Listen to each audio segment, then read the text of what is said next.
Hello students, कैसे हैं आप लोग। Very very welcome to the class. आज हम लोग शुरू करने वाले हैं अपना बिजनेस मैथमेटिक्स,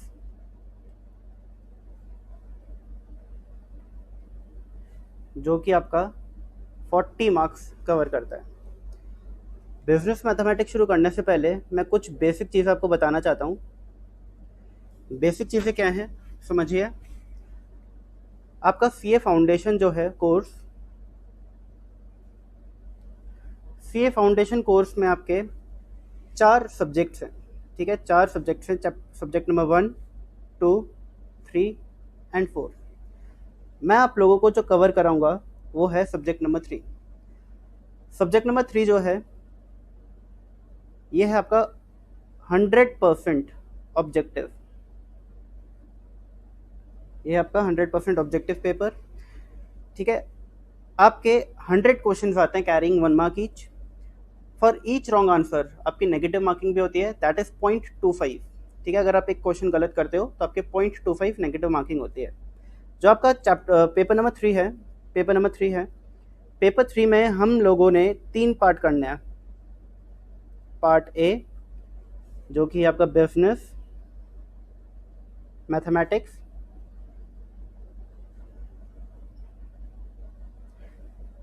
पार्ट बी जो है आपका logical reasoning, and part C जो है आपका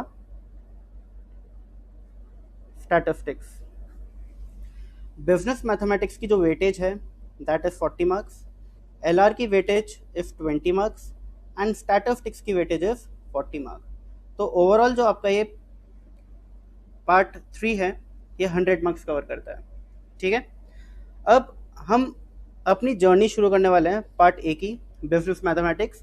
तो हम आने वाले लेक्चर्स में अपना पूरा 40% सिलेबस कवर करेंगे ऑफ पेपर नंबर 3। तो देखिए कुछ चीज़ें।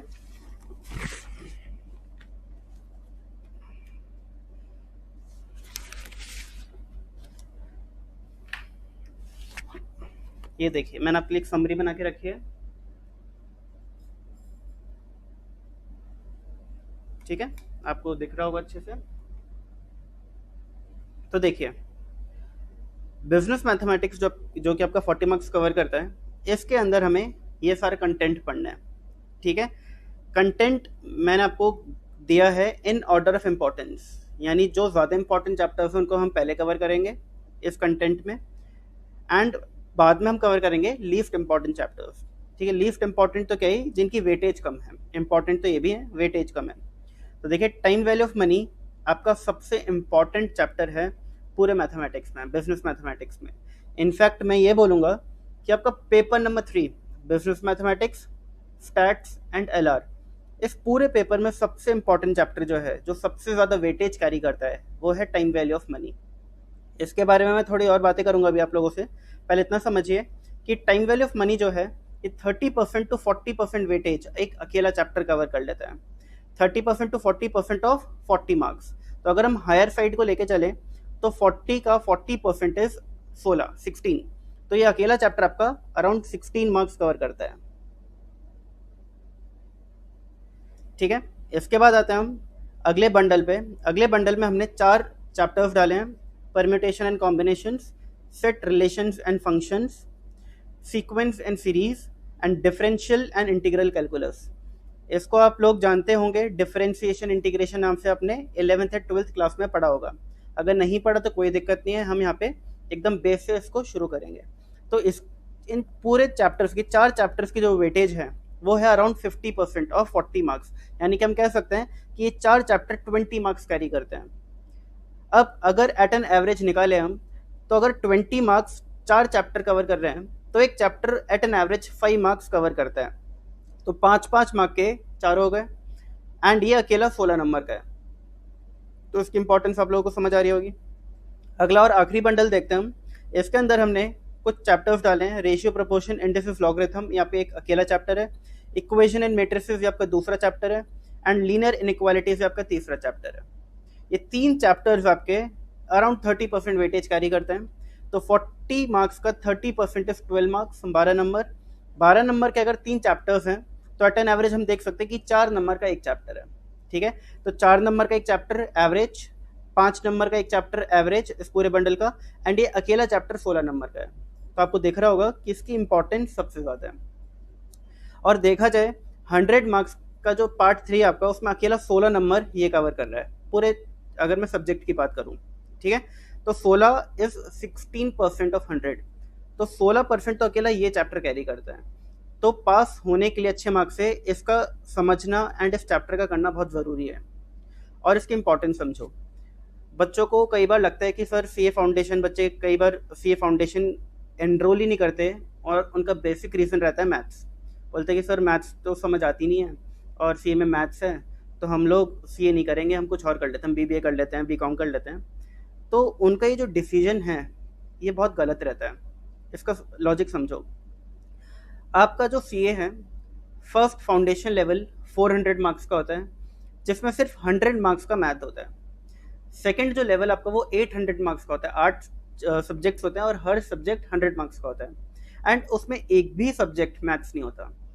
और आखिरी सीए फाइनल लेवल की बात करते हैं, अगेन 8 सब्जेक्ट्स होते हैं, हर सब्जेक्ट 100 मार्क्स का होता है, और उसमें भी एक भी सब्जेक्ट मैथ्स नहीं होता। तो आपको मैथ्स सिर्फ एक लेवल पे पढ़ना है, ठीक है, सिर्फ एक लेवल पे पढ़ना है, वो है सीए फाउंडेशन। और वो भी बहुत बेसिक मैथ्स है, बहुत ज़्यादा मुश्किल नहीं है। स्टैटिस्टिक्स को तो मैथ्स भी नहीं बोलोगे, स्टैटिस्टिक्स तो आप बच्चों ने 11th क्लास में इकोनॉमिक्स में भी पढ़ा होगा, ठीक है, कुछ बच्चों ने 12th में पढ़ा होगा, कुछ बच्चों ने 11th में पढ़ा होगा। तो स्टैटिस्टिक्स तो ईजी पार्ट आप लोगों को आता है। लॉजिकल रीजनिंग को मैथ्स नहीं बोल सकते, लॉजिकल रीजनिंग जो है वो टोटली डिफरेंट है। वो इट ऑल डिपेंड्स कि आप किस तरीके से सोचते हो। तो मैथ्स की जो वेटेज है कोर मैथ्स की, वो कितनी है, 40 मार्क्स। अब पूरे सीए कोर्स में जहाँ पे 400 मार्क्स का 400 मार्क्स का आपका फाउंडेशन है, 800 मार्क्स का आपका सीए इंटरमीडिएट है, एंड 800 मार्क्स का आपका सीए फाइनल है। तो 800 प्लस 800 1600 प्लस 400 2000 नंबर का आपका सीए का कोर्स है, जिसमें सिर्फ 40 नंबर की मैथ्स है। और इसकी वजह से बच्चे बोलते हैं कि सिर्फ सीए नहीं करनी। तो जो इनका डिसीजन रहता है बेस्ड ऑन मैथ्स की सीए नहीं करनी है, बहुत गलत रहता है। अब इसमें भी देखो 60 मार्क्स जो है आपका, 100 आउट ऑफ 100 60 मार्क्स तो है वो नॉन मैथ्स है, स्टैटिस्टिक्स एंड लॉजिकल रीजनिंग। सिर्फ 40 नंबर मैथ है। उसमें भी अगर आप कुछ चैप्टर्स अच्छे से कर लोगे तो आप बहुत अच्छा स्कोर ईजिली कर सकते हो। और मैं आपको बता रहा था कि टाइम वैल्यू ऑफ मनी की क्या इंपॉर्टेंस है। और ये जितने भी चैप्टर्स आप पढ़ोगे, इसमें से सिर्फ एक ये चैप्टर है टाइम वैल्यू ऑफ मनी, जो आपको सीए इंटरमीडिएट पे एंड सीए फाइनल लेवल पे बहुत काम आएगा, ठीक है। ये आपका कॉस्टिंग का और फाइनेंशियल मैनेजमेंट का पार्ट बनता है आगे जाकर। इसमें जो आप कॉन्सेप्ट्स कवर करोगे, वो बहुत सारे कॉन्सेप्ट, ऑलमोस्ट सारे कॉन्सेप्ट आपके सीए इंटरमीडिएट लेवल पे फाइनेंशियल मैनेजमेंट कॉस्टिंग में, एंड सीए फाइनल लेवल पे भी कॉस्टिंग एंड फाइनेंशियल मैनेजमेंट में कवर हो जाएंगे। तो ये चैप्टर इसलिए भी इंपॉर्टेंट है क्योंकि आगे चल के इसकी काफ़ी इंपॉर्टेंस रहती है।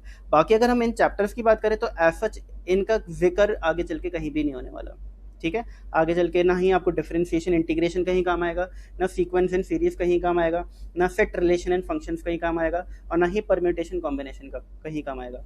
ये वाले जो चैप्टर्स हैं थोड़े मोटे काम आ जाते हैं, ठीक है। रेशियो एंड प्रोपोर्शंस जो है ये एज सच यहाँ पे चैप्टर तो पढ़ो, लेकिन एक बहुत बेसिक चीज़ है इसके अंदर, ठीक है। ऐसे इंडाइसिस जो है, इंडाइसिस चैप्टर जो है ये पावर का चैप्टर है, इसमें all it's all about powers, ठीक है। जो हम पावर्स होते हैं आज हम यही कवर करेंगे अपनी क्लास में, इंडाइसिस, ठीक है। हम अपने कोर्स को जब शुरू करेंगे तो हम उन चैप्टर्स को पहले करेंगे जो आने वाले चैप्टर्स में बेस बनेंगे, ठीक है। जैसे कि अगर हम स्टार्टिंग ही इन चैप्टर से करते हैं जो थोड़े लेंदी हैं, और इनके अंदर थोड़ा बहुत इसका पार्ट अगर आता है कैलकुलेशंस में, तो फिर हमें वापस इन पे आना पड़ेगा, तो हमारा जो पढ़ने का पैटर्न है वो गलत हो जाएगा। तो हम पहले उन चैप्टर्स को कवर करेंगे जो आने वाले चैप्टर्स में आपका बेस बनेंगे, ठीक है। तो आज हम इंडाइसिस से शुरू करते हैं। आई होप आपको इस पूरे चार्ट में क्लैरिटी आ गई होगी, ये जो मैंने वेटेज दी है।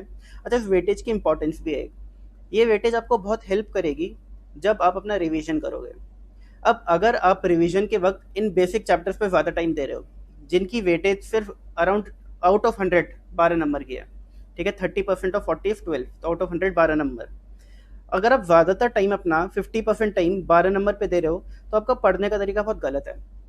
आपको अपना मेन टाइम वहाँ पर देना है जहाँ पे आपकी मैक्सिमम वेटेज कवर हो पाए, ठीक है। तो आप जब इनिशियली रिवाइज करोगे तो आपको ज़्यादातर टाइम यहाँ पे देना है, टाइम वैल्यू ऑफ मनी पे देना है, और उसके बाद आपको टाइम देना है इन चैप्टर्स पे। और फिर अगर आपके पास टाइम बचता है, जो कि बचना चाहिए, तब आप इस पर लगाओगे वो टाइम, ठीक है। तो ये रिवीजन में बहुत हेल्प करेगा आपको, ठीक है। आप रिवाइज करते वक्त आपको पता होना चाहिए कि मुझे क्या पहले पढ़ना है, तो वहाँ पे इसका बहुत इंपॉर्टेंट रोल है। ठीक है, चलो शुरू करते हैं हम लोग अपने इस चैप्टर से, इंडिसेस से। एक बेसिक चैप्टर है। ठीक है,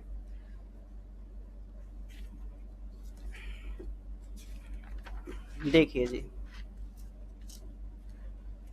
जो इंडिसेस चैप्टर है, इस चैप्टर में हमें क्या क्या करना है, ये सब चीज़ आपको लिखनी है। ठीक है, मैं आपको लिखने का पूरा पूरा टाइम दूंगा। देखिए जी, तो इंडिसेस चैप्टर में आपको व्हाट इज इंडिसेस, एक तो ये समझना है इंडिसेस होता क्या है, इसके लॉज, वेरी इंपॉर्टेंट, बल्कि मैं बोलूँगा मोस्ट इंपॉर्टेंट। इस चैप्टर की जो जान है वो ये लॉज ही हैं, और कुछ है ही नहीं इस चैप्टर में। लॉज ऑफ इंडिसेस देखेंगे, आपको बहुत सारे पहले से आते होंगे, लेकिन और हम थोड़ी पॉलिशिंग कर लेंगे आपको और अच्छा हो जाए। और फिर जो आखिरी है वो है questions based on laws of indices. तो हमें पहले इंडिसेस समझना है होता क्या है। ठीक है, हार्डली 2 to 3 मिनट्स लगेंगे। लॉज ऑफ इंडिसेस मेन है, इसको आपको सारे लॉज अच्छे से बाय हार्ट याद होने चाहिए। ठीक है, समझ जाना ईजी होते हैं। और फिर हम कुछ क्वेश्चंस प्रैक्टिस करेंगे। ठीक है, तो सबसे पहले फर्स्ट पार्ट पर आते हैं कि व्हाट इज इंडिसेस। ठीक है, समझते हैं कि चैप्टर है क्या आखिरकार। तो व्हाट इज इंडिसेस के अंदर, एन इंडेक्स और power is a small floating number that appears after a number of letter, after number और लेटर। ठीक है, क्या है, कुछ समझ नहीं आया, कोई नहीं, अभी वेट करो। The plural of index is indices. ठीक है, तो इंडेक्स जो है इसका प्लूरल जो होता है वो इंडिसेस होता है, जो चैप्टर का नाम है। ठीक है, तो इंडिसेस एक प्लूरल टर्म है और इसका सिंगुलर टर्म जो होता है वो इंडेक्स होता है। भाई वो वाला इंडेक्स नहीं है जो आप बुक खोलते हैं, आपका एक इंडेक्स आता है, कंटेंट जैसा बोलते हैं, वाली चीज़ नहीं है, वो मत समझना आप। तो indices shows how many times a number or a letter has been multiplied by themselves. Example, a square means a into a। ठीक है, तो a square जो है ये आपका एक अल्फ़ाबेट है और इसकी एक पावर है। इस पावर को ही हम इंडेक्स बोलते हैं। ठीक है, इस पावर को ही हम इंडेक्स बोलते हैं। तो ये जो चैप्टर है indexes, it's all about these powers. ठीक है, इन पावर का खेल है और कुछ नहीं है इसके अंदर। ठीक है, अब ए स्क्वायर का मतलब क्या है कि ए जो है वो 2 टाइम्स मल्टीप्लाई हो रहा है। इसी तरीके से अगर 3 की पावर 4 है तो इसका मतलब क्या है, इट मीन्स 3 जो है वो 4 टाइम्स मल्टीप्लाई हो रहा है। तो 3 इंटू 3 इंटू 3 इंटू 3, तो इसको हम क्या लिख सकते हैं, 3 पावर 4। ठीक है, कि ये बड़ा आपका एरिया कवर कर रहा है, एक छोटे एरिया में कवर हो गया। फॉर एग्जाम्पल, एक नंबर है जो 100 टाइम्स मल्टीप्लाई होता है, तो आप उस नंबर को 100 टाइम मल्टीप्लाई करोगे क्या, नहीं, आप सिंपली क्या करो, नंबर टू दी पावर 100। ठीक है, तो that is 3 has been multiplied 4 times. अभी भी समझने इंडेक्सेस क्या है, कोई नहीं, देखिए मैं आपको और समझा देता हूँ, समझ आ जाएगा। एक एग्जांपल लेके चलते हैं, ए पावर एन। ए पावर एन, ठीक है, एक नंबर है आपका पूरा, इसमें जो पावर है इसको हम इंडेक्स नंबर बोलते हैं। पावर को क्या बोलते हैं, इंडेक्स नंबर। और ये जो नंबर है नीचे बेस, इसको हम बोलते हैं बेस नंबर। ठीक है, अभी जो हमने एग्जांपल देखा 3 पावर 4, तो इसमें 4 क्या है, 4 इज इंडेक्स नंबर और 3 क्या है आपका बेस नंबर। ठीक है ना, इस तरीके से समझो। अब क्या लिखा है, it means a is multiplied n times. इसका मतलब क्या हुआ कि ए जो है वो एन टाइम्स मल्टीप्लाई हो रहा है। इसका मतलब क्या है, 3 जो है वो 4 टाइम्स मल्टीप्लाई हो रहा है। ठीक है, तो इसको हम कैसे लिख सकते हैं, 3 इंटू 3 इंटू 3 इंटू 3। ठीक है, इसका आंसर आ जाएगा 3 3 9, 3 27, 3 81। ठीक है, therefore indices is a convenient tool in mathematics to compactly denote the process of taking power or a root of a number। अगर आपको किसी बहुत बड़े टर्म को बहुत कॉम्पैक्ट साइज में डिनोट करना है तो आप किसका यूज करोगे, इंडिसेस का यूज करोगे। ठीक है, taking a power is simply a case of repeated multiplication of a number with itself. तो पावर का मतलब क्या है, it means, it simply means a case of repeated multiplication. ये देखो, repeated multiplication of a number with itself. Of a number, ये जो number है इसका अपने आप में मल्टीप्लिकेशन हो रहा है। 3 को हम 3 से ही मल्टीप्लाई कर रहे हैं, नंबर को नंबर से, इटसेल्फ। ठीक है, नंबर विथ इटसेल्फ। ठीक है, कितनी बार, जितना आपका इंडेक्स नंबर है उतनी बार, 4 टाइम्स तो 4 टाइम्स। ठीक है, इतना समझ आ गया आप लोगों को। तो यही है आपका इंडेक्स नंबर चैप्टर के बारे में बेसिक चीज़ है। तो हमने 2 या 3 मिनट लगाया इसके ऊपर, तो आपको समझ आया इंडेक्सेस क्या है। अच्छा, इसमें आपको एक चीज़ अभी भी समझनी आएगी, compactly denote a process of taking power, ये क्या लिखा है, और a root of a number, ये चीज़ अभी आपको समझनी आई होगी। ठीक है, मैं आपको जब लॉज ऑफ इंडेक्सेस कराऊंगा तब थोड़ा सा एक्सप्लेन कर दूंगा। ठीक है, अभी नहीं कर रहा, थोड़ा सा वेट करो, सिर्फ 5 मिनट का। ठीक है, अब हम आते हैं अपने main part of the chapter, laws of indices. ठीक है, अब आप लिखना शुरू करिए। अच्छा, आपको ये लिखना होगा, आप लिख लीजिए इस चीज़ को, मैं होल्ड करके रखा हूँ, होल्ड करा हुआ है मैंने, आप आराम से लिखो। Indices to do, what is indices, laws of indices, questions based on laws of indices. ठीक है, मैं डिक्टेट भी कर रहा हूँ इन केस आपको राइटिंग समझने में कोई दिक्कत हो, क्योंकि मेरी बहुत अच्छी राइटिंग है नहीं, मुझे भी पता है। तो आप जो मैं डिक्टेट कर रहा हूँ उसे समझ जाना कि क्या लिखा है मैंने। जैसे देखो ये एफ है, ये लग नहीं रहा ना, AFTER, आफ्टर। एक साल बाद मैं पढ़ूंगा खुद नहीं समझ पाऊंगा मैंने लिखा क्या। चलिए, मैं डिक्टेट कर रहा हूँ। What is indices, n index, comma, और power, comma, is a small floating number that appears after a number or letter। लिखे इतना।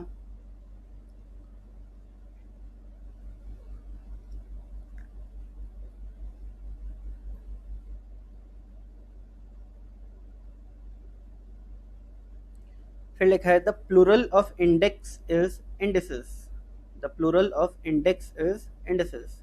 ठीक है, आपने इंग्लिश में पढ़ा होगा ग्रामर में, प्लूरल एंड सिंगुलर प्लूरल। ठीक है, तो प्लूरल जो टर्म है इंडेक्स का वो है इंडिसेस, या फिर हम बोल सकते हैं कि इंडिसेस का जो सिंगुलर टर्म है वो है इंडेक्स, कुछ भी बोल सकते हो आप। आगे लिखा है indices shows how many times a number or letter has been multiplied by themselves। For example आप लोग लिखिएगा, अगर आपको लग रहा है थोड़ा जल्दी हो रहा है तो आप पॉज कर सकते हैं वीडियो, आराम से लिख सकते हैं, आपके पास पूरा पूरा टाइम है पॉज करके लिखने का। पॉज करके तो आप और क्रिएटिवली अलग अलग पेन से, अलग अलग कलर के पेन से लिख सकते हो। कुछ इंपॉर्टेंट है उसे बॉक्स में लिख लीजिए, रेड, येलो, ग्रीन। मैंने देखा है कुछ बच्चे तो अपने नोट्स को, मुझे ऐसा लगता है notes come art and craft की बुक ज़्यादा है, ऑल्दो वो बहुत अच्छा लगता है देखने में, दैट इज़ गुड। बेसिकली जब रिवीजन करते हैं तो पढ़ने में थोड़ा मज़ा आता है, वो कलरफुल नोट्स देखकर, वरना थोड़ा बोरिंग हो जाता है। ठीक है, आप लोगों ने लिख लिया होगा, पॉज करके लिख लीजिएगा अगर नहीं लिखा है तो। अब ये जो पीछे मैंने कुछ बताया था ये भी आप लोग लिख लीजिए। ठीक है, आई होप आपको सब ठीक से दिख रहा होगा, लाइटनिंग वगैरह प्रॉपर होगी, तो चेक कर लिया था मैंने, इन केस नहीं है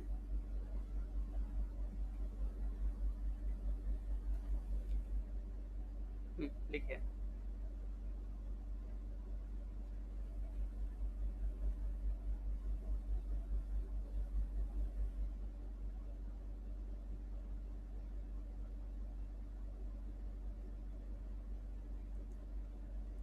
ठीक है, पॉज करके लिख लीजिए, डिक्टेट कर देते हो एक बार।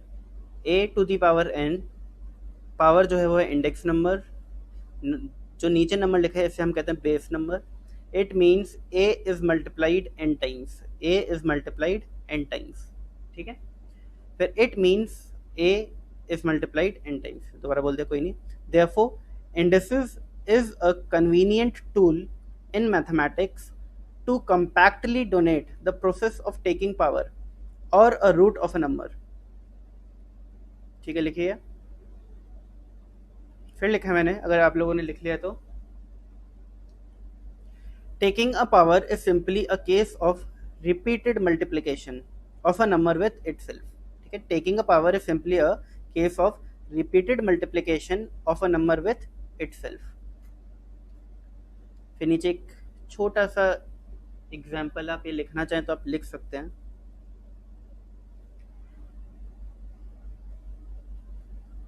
देखो चैप्टर बहुत इंटरेस्टिंग है, खूब मज़ा आने वाला है हमें करने में, आपको अपनी बचपन की यादें ताज़ा हो जाएंगी, तो आप पावर्स के साथ खेला करते थे, क्योंकि इस चैप्टर में करना क्या है, पावर्स के साथ खेलना है। तो कुछ चीज़ें हैं जो आप मेरे साथ लिखेंगे। ठीक है, अब मैं कम टाइम दूंगा लिखने के लिए, क्योंकि अब हम साथ साथ लिख रहे होंगे। चलिए, हेडिंग डालिए, laws of indices, laws of indices.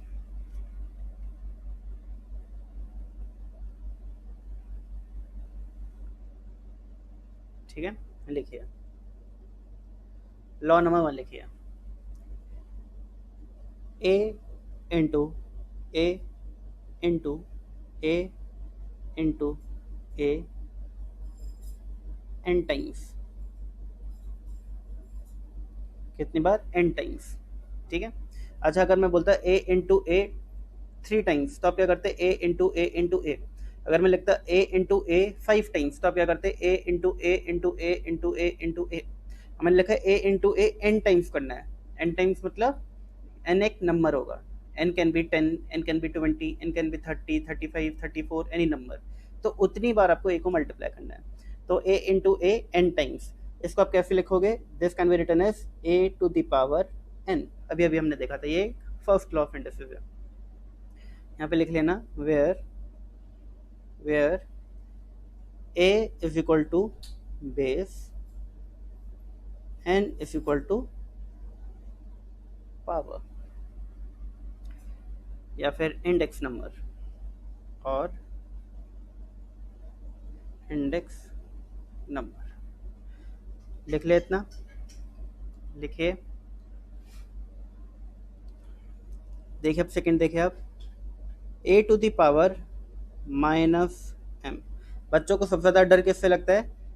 Power वो भी माइनस में हो। ठीक है, इससे भी ज़्यादा डर लगता है, वो मैं बाद में बताऊंगा। लेकिन जब भी पावर माइनस में आ जाएगी बच्चे डर जाते हैं, सर ये क्या करना है, समझ नहीं आ रहा। बहुत ईजी है, देखो आपको क्या करना है। आपको सिंपली क्या करना है, नंबर को इन्वर्स कर देना है। इन्वर्स मतलब कि 1 से डिवाइड कर देना है, तो आपकी जो पावर है वो पॉजिटिव हो जाएगी। ठीक है, इसी तरीके से मैं बोल सकता हूँ कि अगर आपका एक 1/a माइनस एम होता तो आप इसको क्या करते? इस नंबर को 1 से डिवाइड करते। तो क्या करते? 1 divided by this number, 1/a minus m. तो होता क्या, ये a to the power minus m ऊपर पहुंच जाता। तो 1 into a to the power minus m क्या होता है? A to the power minus m upon 1। तो मैं लिखने की ज़रूरत है उसको? नहीं। देखिए मैंने क्या किया, इस नंबर को ऊपर ले गया और पावर प्लस हो जाएगी, सॉरी प्लस हो गई। ठीक है, इसी तरीके से माइनस थी प्लस हो गई, माइनस थी प्लस हो गई। तो आपको सिर्फ नंबर को रिवर्स करना है। एक तरीके से देखा जाए, नंबर को रिवर्स करो और पावर माइनस से प्लस कर लो। ठीक है, पावर को प्लस से माइनस करने की सिचुएशंस बहुत ही रेयर होंगी, बहुत ही कभी होगा कि आपको पावर पॉजिटिव दी हुई है और आपको नेगेटिव करनी है। 99% केसेस में नेगेटिव पावर को पॉजिटिव में कन्वर्ट करते हो। ठीक है, तो आपको ये वाली प्रॉपर्टी पता होनी चाहिए, ये वाली प्रॉपर्टी पता होनी चाहिए। यहाँ पे भी हमने नेगेटिव पावर को पॉजिटिव किया है, यहाँ पे भी हमने नेगेटिव पावर को पॉजिटिव किया। ठीक है, ये मैं आपको समझा दूंगा एग्जाम्पल्स के थ्रू भी।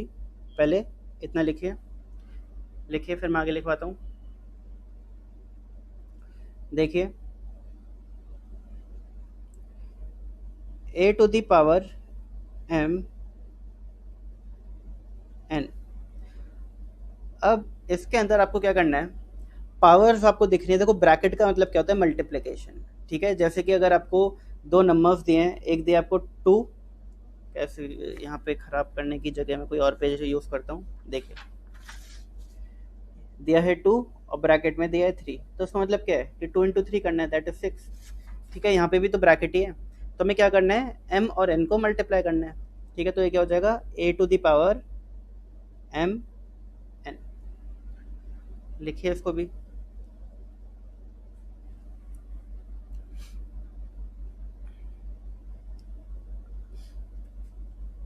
देखिए अब अगला, a into B power m।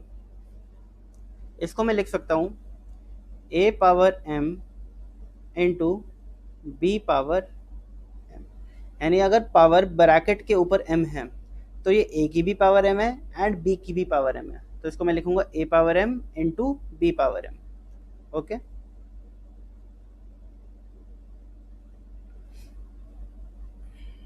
और इसी तरीके से अगर ये दिया होता a upon b power m, तो ये क्या हो जाता, a power m upon b power m।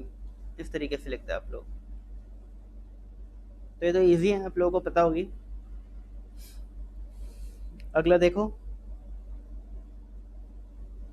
nth root of ए, इसको आप लिख सकते हो, ध्यान देना इस पे, इंपॉर्टेंट है, इस पे स्टार मार्क लगा लेते हैं, ठीक है। nth रूट ऑफ ए इसको आप लिख सकते हो a to the power 1/n,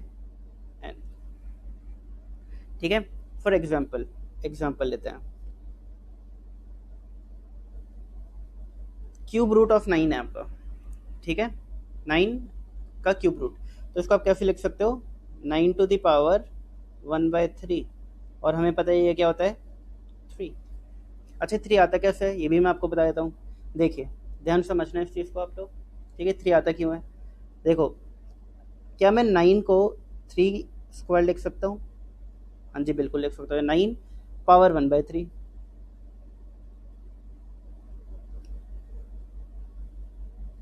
नहीं मैंने थोड़ा गलत कर दिया, मुझे स्क्वायर रूट लेना था यहाँ पे, कोई नहीं, एक इस एग्जांपल को काटो, ये थोड़ा गलत हो गया, मेरे दिमाग में चल रहा था स्क्वायर रूट और था वो क्यूब रूट। एग्जांपल फ्रेश ले लो एक, 27 पावर 3, तो क्या इसको मैं लिख सकता हूँ, can this be written as 27 power 1/3 using this property, ठीक है। ए क्या है आपका 27, एन क्या है आपका 3, तो this can be written as a power 1/n, यानी कि 27 पावर 1/3। अब इसका आंसर जो है वो क्या होता है, 3 होता है। कैसे होता है मैं आपको बताना चाहता हूँ। अच्छा 27 को क्या आप लोग 3 पावर 3 लिख सकते हैं, हाँ जी लिख सकते हैं, तो 27 पावर 1/3, पावर 1/3। अब इसमें आप लगाओ ये वाली प्रॉपर्टी, ये वाली प्रॉपर्टी, अगर 3 की पावर m है और होल पावर n है, तो आप m और n को मल्टीप्लाई कर दोगे, तो अगर 3 की पावर 3 है और बाहर 1/3 है तो ये मल्टीप्लाई हो जाएंगी। अब 3 इंटू 1/3 क्या होता है, 3 से 3 कैंसिल, 3 होता है, ठीक है। तो इसलिए 27 पावर 1/3 क्या होता है, 3 होता है, ठीक है। यहाँ पे मैं, ये गलत है, काट देना, मेरे दिमाग में स्क्वायर रूट चल रहा था, ठीक है। आपको समझ आ गया वो, ये चीज़ इंपॉर्टेंट प्रॉपर्टी है। अच्छा अगर ये स्क्वायर रूट होगा ना, तो यहाँ पे 2 नहीं लिखा होगा, याद रखना ये चीज़, समझा देता हूँ आपको, पहले इतना लिखिए, आप लिख लिया होगा वैसे तो आप लोगों ने, ठीक है। एक चीज़ और समझो, देखिए कुछ एग्जांपल्स ले लेते हैं हम लोग। √9 हम लोगों को पता है क्या होता है, 3 होता है, ठीक है, इज इक्वल टू 3 होता है। कैसे, क्या मैं इसको 9 पावर 1/2 लिख सकता हूँ, ठीक है। अभी अभी हमने एक प्रॉपर्टी पढ़ी, मैंने क्या बोला कि यहाँ पर 2 नहीं लिखा होगा, वैसे 2 प्रॉपर्टी के हिसाब से 2 होना चाहिए था, बट स्क्वायर रूट में 2 नहीं लिखा जाता, ठीक है। क्यूब रूट होगा, 4th रूट होगा, 5th रूट होगा तो हमेशा लिखेंगे 3 4 5, बट स्क्वायर रूट के केस में 2 नहीं लिखा जाता, स्क्वायर रूट के केस में अपने आप दिस मीन्स 2, तो 9 पावर 1/2 लिखूंगा इसको मैं, ठीक है। अब 9 को मैं लिख सकता हूँ 3 स्क्वायर और 1/2 एज इट इज आ गया, इसको मैं लिख सकता हूँ 3 स्क्वायर इंटू 1/2, 2 कैंसिल हो गया, क्या बचा, 3 बचा, ठीक है। ऐसे ही एक और एग्जांपल ले लेते हैं हम लोग। अगर आपका एक नंबर है और आपको इसका सिंप्लीफाइड वर्जन निकालना है, लेट्स से 81 और ये है क्यूब रूट और 81, तो 4 कर देता हूँ यहाँ पे मैं, अब 4th रूट ऑफ 81, तो इसको मैं कैसे लिख सकता हूँ, 81 पावर 1/4, ठीक है, प्रॉपर्टी, यूजिंग प्रॉपर्टी, ठीक है, 4 है यहाँ पे। अब 81 को क्या मैं 3 टू दी पावर 4 लिख सकता हूँ, 3 3 से 9, 3 से 27, 3 से 81, और ये 1/4 मैंने एज इट इज लिख दिया, तो ये क्या हो गया, 4 4 कैंसिल हो जाएगा, क्या बचेगा, 3 बचेगा, ठीक है। तो उम्मीद है आपको ये वाली प्रॉपर्टी समझ आ गई होगी।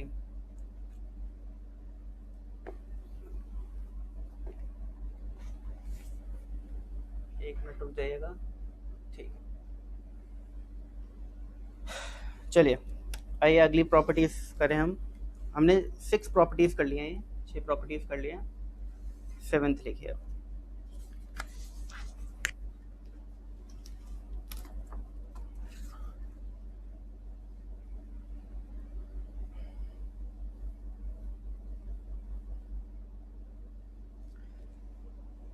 सेवन्थ प्रॉपर्टी आपकी इम्पॉर्टेंट है, ये भी स्टार मार्क कर लेना, a to the power m dot a to the power n, इसको हम कैसे लिख सकते हैं?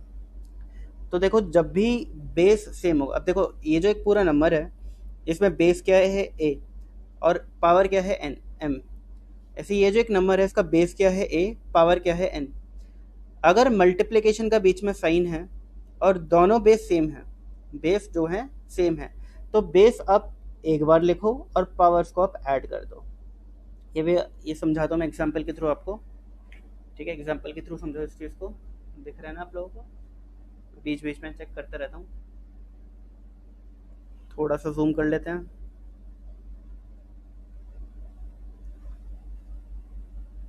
हाँ जी, अब बेटर है। चलिए ठीक है, इसको एग्जाम्पल के थ्रू समझते हैं। देखो 3 to the power 5 dot 3 to the power 3, ठीक है? यहाँ पे देखो ए ए 3 3 कह सकते हैं। अच्छा अगर यहाँ पे 2 टू द पावर 3 होता तो क्या प्रॉपर्टी लगती? नहीं लगती। क्यों नहीं लगती? क्योंकि बेस सेम नहीं है। यहाँ पे ए बेस है तो यहाँ पे ए होना चाहिए, यानी कि यहाँ पे 3 है तो यहाँ पे भी 3 होना चाहिए। एम और एन ये अलग अलग हो सकते हैं। यहाँ पे 5 है तो यहाँ पे 3 है, ठीक है? यहाँ पे अगर मैं 3 की जगह कंफ्यूज ना हो जाओ 4 कर देता हूँ मैं, ठीक है? अब सोचो 3 3, ये भी 3 है, ये भी 3 है, ये भी 3 है, तो कुछ अलग ना सोच लो आप लोग। तो ये 3 to the power 5 dot 3 to the power 4, ठीक है? अब इसको मैं अकॉर्डिंग टू प्रॉपर्टी क्या लिख सकता हूँ? 3 to the power 5 plus 4 that is 3 to the power 9। अब ऐसा क्यों हुआ देखो, क्या 3 टू द पावर 5 को मैं ऐसे लिख सकता हूँ? 3 इंटू 3 इंटू 3 इंटू 3 इंटू 3, 1 2 3 4 5 लिख सकते हैं। अच्छा 3 टू द पावर 4 को क्या मैं ऐसे लिख सकता हूँ? ठीक है, मल्टीप्लाई का साइन है तो मैं बीच में मल्टीप्लाई का साइन लगा रहा हूँ।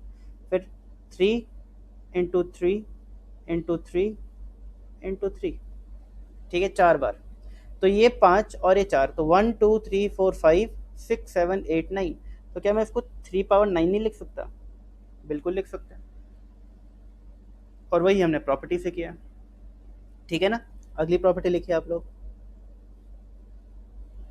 a to the power m upon a to the power n, इसको कैसे लिखेंगे?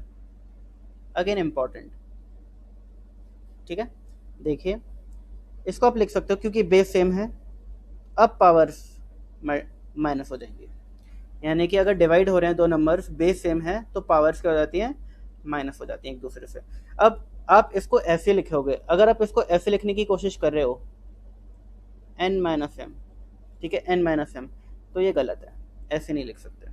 इसको लॉजिक समझो, एग्जाम्पल के थ्रू करते हैं।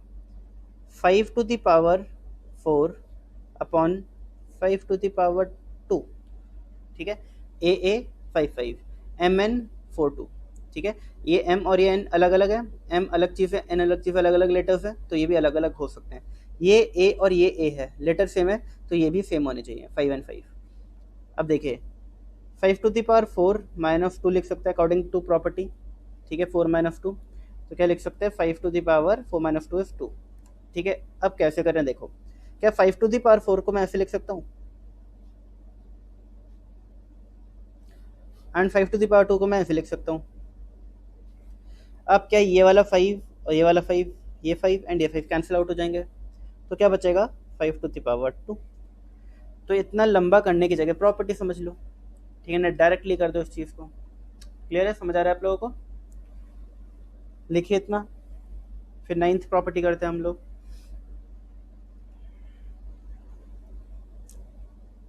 लिखिए 9th प्रॉपर्टी अब, a to the power 0 important है, ठीक है? a to the power 0 is equal to 1, that is any number to the power 0 is always equal to 1।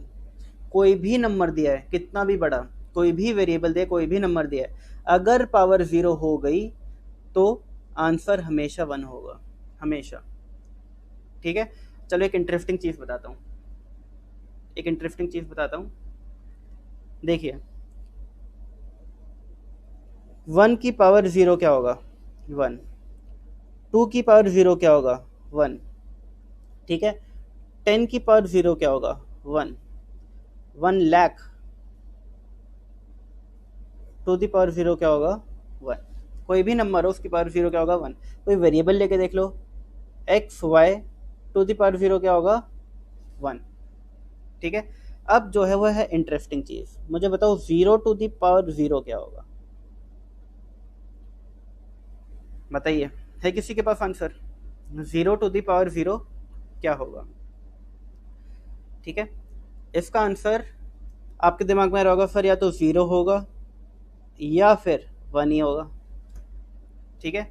तो इसका आंसर भी 1 होता है, यानी कि 0 नहीं होता। ठीक है ना इंटरेस्टिंग चीज, कभी सोचा था ऐसा? ठीक है। 0 टू दी पावर 0 भी 1 होता है, यानी कि any number to the power 0 is 1। अच्छे से गांठ बांध लेना इस चीज को, लिख लिया होगा आप लोगों ने। स्लो स्लो लिख रहा हूं मैं अब तो। अब ये जो पेज है ये हम रफ वर्क के लिए यूज कर लेंगे बाद में।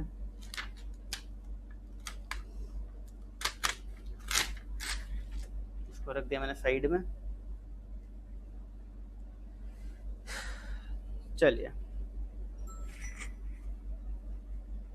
कितनी प्रॉपर्टीज हो गई हमारी? 9 प्रॉपर्टीज हो गई। आइए लिखिए 10th प्रॉपर्टी, 11th प्रॉपर्टी सब इंपॉर्टेंट होंगी, मार्क कर लेना। देखिए, अगर आपको गिवन है in any case a to the power m n is equal to a to the power m, यानी कि क्या देखना है आपको? बेस सेम है, बीच में इक्वल टू है। तो याद रखना, इन दिस केस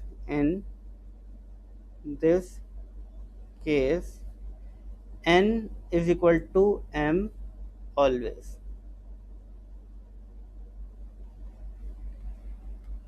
एग्जाम्पल लो, अगर 3 है a तो यहाँ पे भी मैं 3 ले लेता हूँ।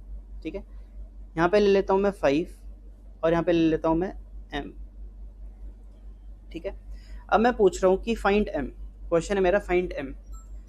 तो आप प्रॉपर्टी लगा लो, या तो कि सर अगर बेस सेम है बीच में इक्वल टू तो पावर भी इक्वल होंगी। अगर पावर इक्वल है तो m इज इक्वल टू 5 हो गया। ठीक है, m इज इक्वल टू 5 हो गया। और दूसरा लॉजिक लगा लो, ऐसा मैं कौन सा नंबर डालूं यहाँ पर कि ये नंबर और ये नंबर इक्वल हो जाए? क्या 4 डालूं तो इक्वल हो जाएगा दोनों? Not possible. 6 डालूं इक्वल हो जाएंगे दोनों? Not possible. कोई भी नंबर अदर देन 5 यहाँ पे डालूं तो क्या इक्वल हो जाएंगे दोनों? Not possible. तो एक ही नंबर है जो इस इक्वेशन को, इस इक्वल टू को सेटिस्फाई कर सकता है, एंड दैट नंबर इज 5। यानी कि 3 की पावर 5 ही एक ऐसा नंबर है जो यहाँ पे इक्वल टू करेगा। एक और अब दिमाग में आएगा कि सर यहाँ पे 10/2 भी तो लिख सकते हो, 3 टू द पावर 10/2 लिख दो। ठीक है। अब आप बोलोगे कि sir in that case m की power m is equal to 10/2 हो गया। ठीक है, मैं बोलोगे कोई दिक्कत नहीं है, जब 10/2 को सिंप्लीफाई करोगे तो 5 ही आएगा। क्या मैं 5 को 10/2 नहीं लिख सकता? लिख सकता हूँ। ठीक है ना, लिख सकता हूँ। तो हम सिंप्लीफाइड, सबसे सिंपलेस्ट फॉर्म देखेंगे हमेशा। ठीक है, तो ये भी एक ही बात है। 11th देखो, 11th देखिए। एक मिनट, मेरा फ़ोन मैं साइलेंट कर लूँ, आवाज़ आ रही है मुझे लेकिन फ़ोन ही नहीं है यहाँ पे। तो अच्छा, चार्ज हो रहा है, दूर है। चलिए देखिए अगली property, a to the power n is equal to b to the power n। a to the power n is equal to b to the power n। अब इस केस में, इन दिस केस इंपॉर्टेंट है। ठीक है, दोनों important है। a is equal to b always. Same logic है। देखो यहाँ पे 3 टू द पावर 5 कर लो और यहाँ b टू द पावर 5 कर लो। अब ये 5 इक्वल होने चाहिए, क्योंकि यहाँ पे n है तो यहाँ पे भी n है, तो यहाँ पे 5 है तो यहाँ पे भी 5 होना चाहिए, कोई और नंबर नहीं ले सकते। यहाँ a है, यहाँ b है। ठीक है, तो यहाँ पे मैंने 3 ले लिया और यहाँ पे b ले लिया। अब क्वेश्चन बोल रहा है फाइंड b, क्वेश्चन पूछ रहा है फाइंड b, तो b क्या होगा? ऑब्वियस सी बात है, प्रॉपर्टी लगा के a is equal to b है, यानी b इज इक्वल टू 3 होगा। ये हो गया आपकी प्रॉपर्टी। लॉजिक सोचो, कोई ऐसा नंबर है यहाँ पे जो मैं डालूं और ये नंबर इक्वल हो जाए, यानी this number becomes equal to this number, क्या वैल्यू डालूं यहाँ पे? तो एक ही वैल्यू आएगी अगेन दिमाग में, एंड दैट इज 3। 3 की पावर 5 ही 3 की पावर 5 के बराबर हो सकते, कोई और नंबर डालोगे तो इक्वल टू होगा ही नहीं, ये फिर इनइक्वल हो जाएगा। अनइक्वल को साइन पता है ना, अनइक्वल हो जाएगा, ठीक है, और बीच में इक्वल टू दिया हुआ है। तो ये प्रॉपर्टीज़ जो है कॉमन सेंस है, कुछ ज़्यादा हाईफाई नहीं है, बट आगे चल के काम आती हैं बहुत, ठीक है, इसलिए मैंने आपको अलग से लिखवाई है। लिखिए इस चीज़ को आप लोग।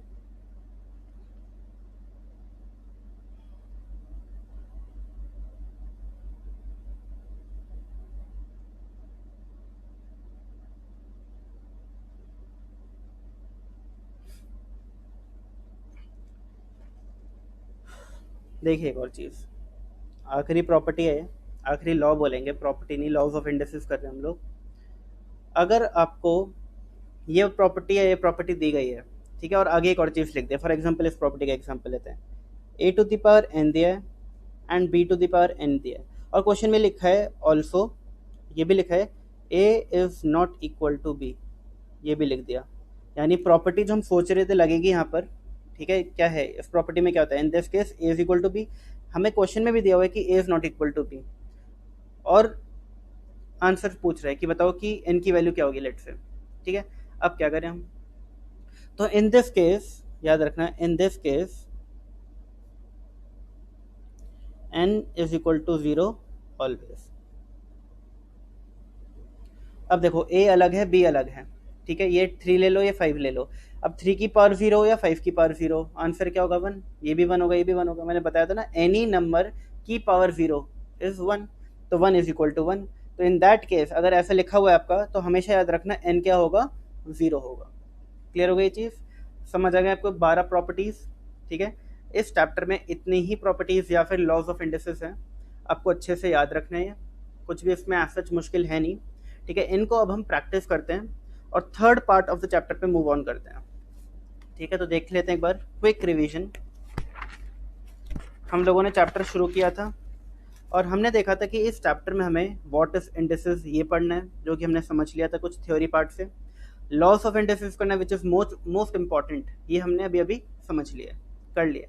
अब जितने समझे हैं वो एक छोटे छोटे एग्जाम्पल के तौर पे समझें। अब हम क्या करेंगे, एक बड़े बड़े क्वेश्चंस, थोड़े एग्जाम क्वेश्चंस को देखेंगे और समझेंगे, ठीक है।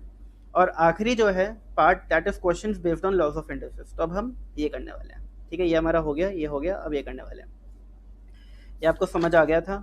लॉस ऑफ इंडिसेस में क्या थे, a multiplied by n times is equal to a power n, a power minus m is equal to 1 upon a power m, और we can say that 1 upon a to the power minus m is equal to a to the power m, ठीक है। a to the power m bracket power n, क्या लिखेंगे इसको, a to the power mn, a dot b power m, क्या लिखेंगे, a power m b power m, a to the power m upon b to the power m, ठीक है, इसको ऐसे लिखेंगे। फिर nth रूट ऑफ a को लिखेंगे a to the power 1 by n। Seventh property,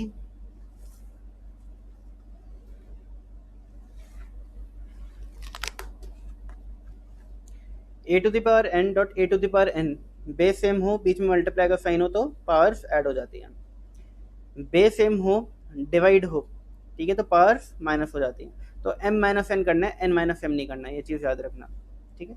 any number to the power 0 is always 1, याद रखना, चाहे फिर 0 की पावर 0 ही क्यों ना हो। 10th, a to the power n is equal to a to the power m, बीच में इक्वल टू का साइन है, बेस सेम है, बेस सेम है a, तो हमेशा पावर भी इक्वल होंगी, in this case n is equal to m, ठीक है। फिर a to the power n is equal to b to the power n, बीच में इक्वल टू का साइन है, पावर सेम है, ठीक है, तो बेस भी हमेशा सेम होगा, in this case a is equal to b always, ठीक है। और इसी तरीके से आखिरी property a to the power n is equal to b to the power n है, और ये भी बोल रहा है कि a is not equal to b, तो in that case n is equal to 0 always. Clear हो गई ये चीज़, आप लोगों को समझ आ गया, कोई दिक्कत, गिला शिकवा नहीं है, ठीक है। आइए कुछ क्वेश्चंस करते हैं।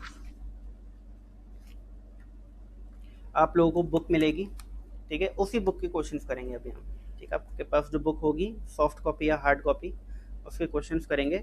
तो एक बार मैं बुक को खोल लेता हूँ, जैसे कि मेरे सामने भी क्वेश्चन हो। हाँ जी, तो मेरे पास खुद सॉफ्ट कॉपी है। तो आप लोगों का जो क्वेश्चन नंबर 1 है वो क्या है, देखिए।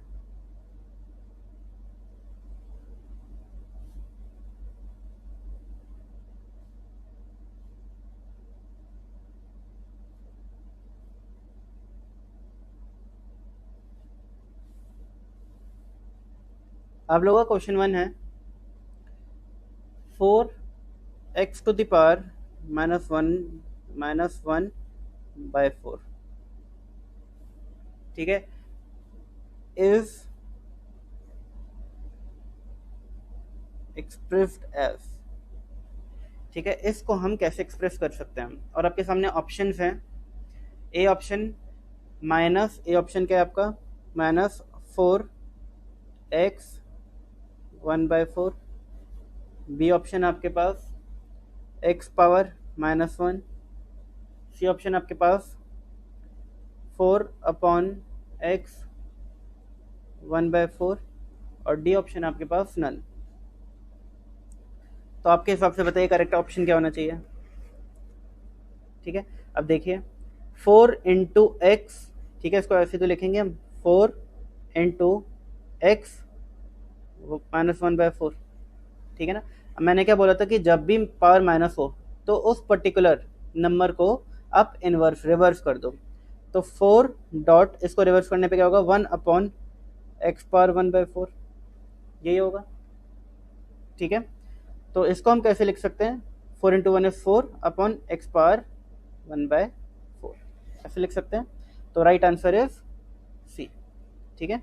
वैसे आपको जो बुक मिली है उसके अंदर जितने भी करेक्ट ऑप्शंस हैं उनको बोल्ड किया हुआ है मैंने, तो आप उससे भी समझ सकते हो, ठीक है। मैंने हर चैप्टर के साथ नहीं किया है, फर्स्ट 3 और 4 मेरे ख्याल से 3 चैप्टर्स है, पहले के 3 या 4 चैप्टर्स हैं जिनमें मैंने इस तरीके से किया है, ठीक है। जो भी राइट ऑप्शन है उस पर मैंने बोल्ड कर दिया उस ऑप्शन को, ठीक है। बाकी के चैप्टर्स में नहीं किया, बाकी के चैप्टर्स हम अच्छे से खुद ही करेंगे समझ के, ठीक है। ये थोड़े ईजी चैप्टर्स थे तो उसमें मैंने कर दिया था, ठीक है। अगला क्वेश्चन देखें हम लोग, यहीं पे देख लेते हैं, पेपर बचाओ। आइए, if the index of any power function is 0, then the value of that function is, ठीक है। क्या लिखा है, अगर इंडेक्स यानी कि power, if the index of any power function is 0, यानी एक फंक्शन है, कोई भी फंक्शन है, ठीक है, ए फंक्शन ले लो, इसका जो इंडेक्स है वो 0 है, तो इस फंक्शन की वैल्यू क्या होगी, ऑलवेज क्या होगी, the value function is always 1, ठीक है। तो ऑप्शन आपका बी हो गया इसमें, ठीक है, बी ऑप्शन। हमें पता है कि अगर इंडेक्स नंबर यानी power of any number, any constant, any variable, any function is 0, then the value of that function और दैट नंबर और दैट वेरिएबल इज ऑलवेज 1, ठीक है। ये भी आपका हो गया। थर्ड देखते हैं हम लोग, थर्ड क्वेश्चन देखते हैं। द वैल्यू ऑफ 2x नहीं है, वो 2 इंटू है। The value of 2 into 32 to the power 1/5 is, तो आपको ऑप्शंस दिए हुए हैं 2, बेसिकली मुझे ऑप्शंस लिखने की ज़रूरत नहीं है, मैं सिर्फ और सिर्फ इसलिए लिख रहा हूँ कि बाई चांस अगर अभी तक किसी को बुक नहीं मिल पाई है तो उसको पता चल जाए, ठीक है। इस क्लास में मैं ऑप्शंस दे रहा हूँ, ठीक है। आगे आने वाली क्लासेस में अगर आपको बुक्स नहीं मिली होंगी तो आप मुझे बता देना, आपको बुक्स फिर मिल जाएंगी नेक्स्ट क्लास तक, ठीक है। ये आपका क्वेश्चन है, इसकी वैल्यू पूछ रहे हैं क्या होगी, 4 ऑप्शंस दिए हुए हैं, 2, 10, 4, नन। तो इसको हम लिखते हैं, सिंप्लीफाई करते हैं। 2.32 को क्या मैं लिख सकता हूँ, ठीक है, प्रैक्टिस से आएगा। अब आप सोच रहे हो सर आपको कैसे पता चला, प्रैक्टिस, ठीक है, आपको प्रैक्टिस करोगे तब आएगा। 2⁵ रेज़्ड टू पावर 1/5, ठीक है। मेरा कैलकुलेटर ये रहा, देखिए जी कैसे करते हैं, कैलकुलेटर यूज़ करना सीखना है हमें, आपको दिख ही नहीं रहा होगा लेकिन ये तो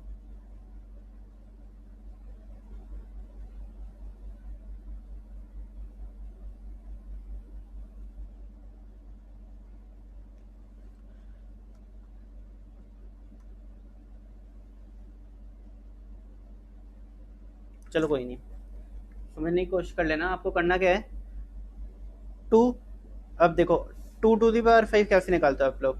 आप लोग क्या करते हो, two into two into two into two into two, 5 बार 2 मल्टीप्लाई करोगे, इक्वल टू करोगे 32 देखोगे।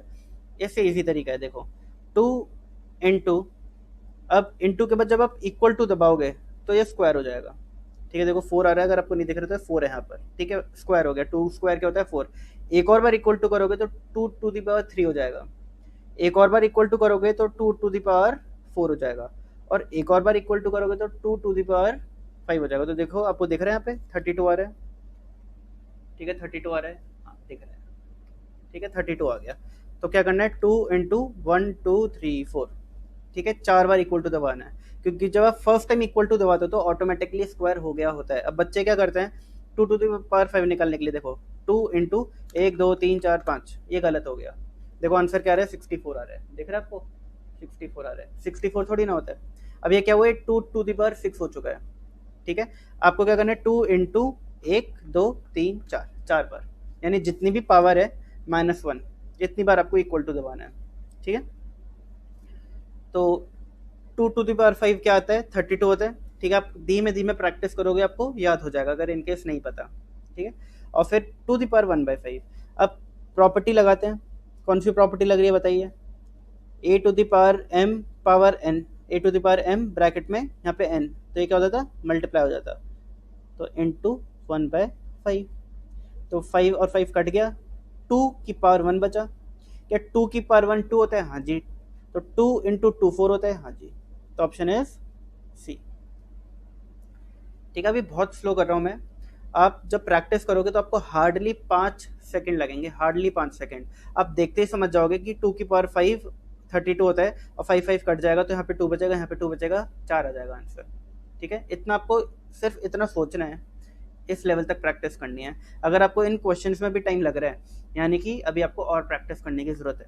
ठीक है, ये सिंपल तरीके से पता चल जाता है। कई बच्चे पूछते हैं सर हमने प्रैक्टिस कर ली, अब पता नहीं चल रहा कि और करनी चाहिए, सफिशिएंट है। तो इसका पता करने का तरीका मैं आपको बताऊंगा बाद में, कैसे करते हैं पता। ठीक है, इस क्लास के एंड में बताता हूँ, तो भूल गया तो नेक्स्ट क्लास में बताऊंगा। चलिए, द वैल्यू ऑफ 2 ब्रैकेट 256 -1/8, इसकी वैल्यू पूछ रहे हैं। ठीक है, अब ए ऑप्शन क्या है, A option is 1, B option is 2, C option is 1/2 and D option is none.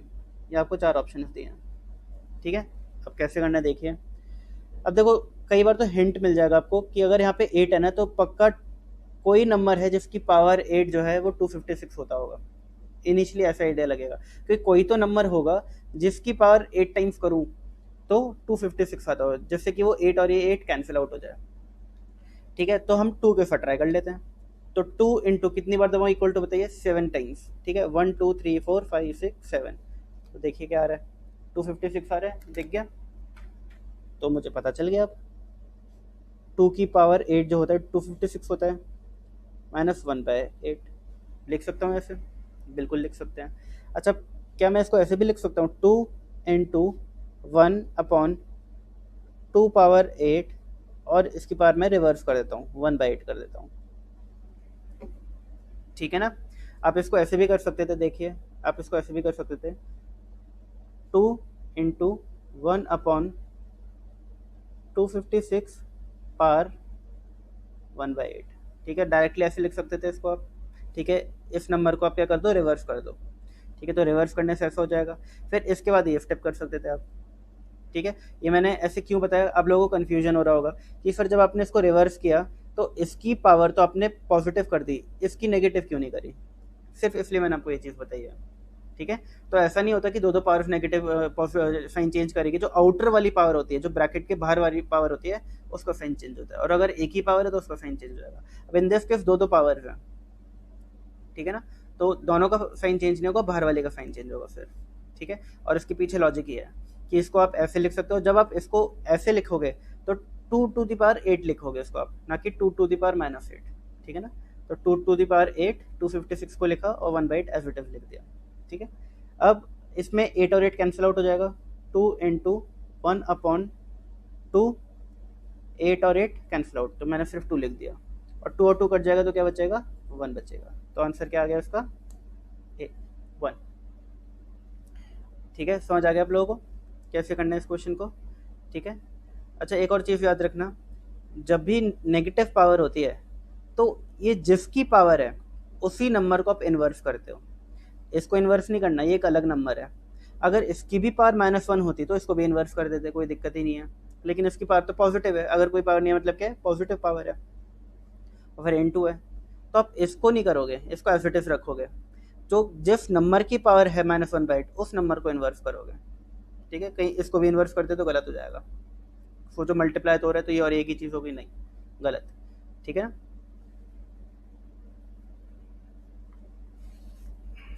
समझ आ गया आप लोगों को, उम्मीद है मुझे। आइए अगला क्वेश्चन देखते हैं हम लोग। 5th, 2 to the power 2 to the power 1/2 into 4 to the power 3/4 is equal to. ठीक है, ये किसके बराबर है, ऑप्शंस हैं 5th क्वेश्चन के, अ फ्रैक्शन, बी ऑप्शन है एन इंटीजर,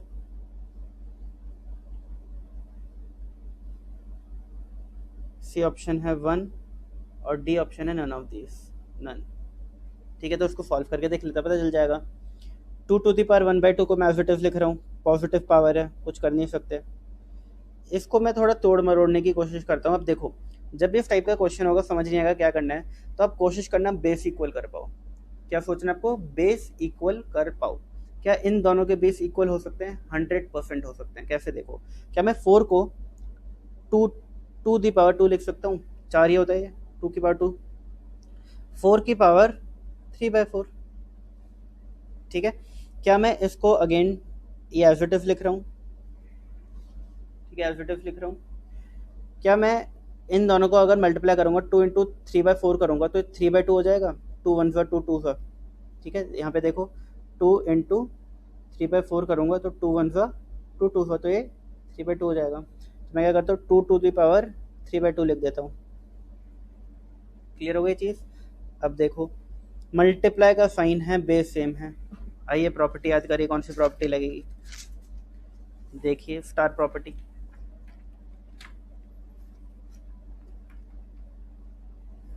एक मिनट रुक जाना,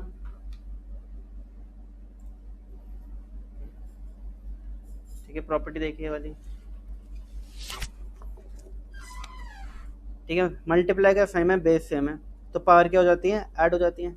ठीक है, 7th प्रॉपर्टी। तो यूजिंग प्रॉपर्टी 7 में यहाँ पे आगे कर रहा हूँ इसको, देखिए क्या होगा, 2 पावर 1/2 प्लस 3/2।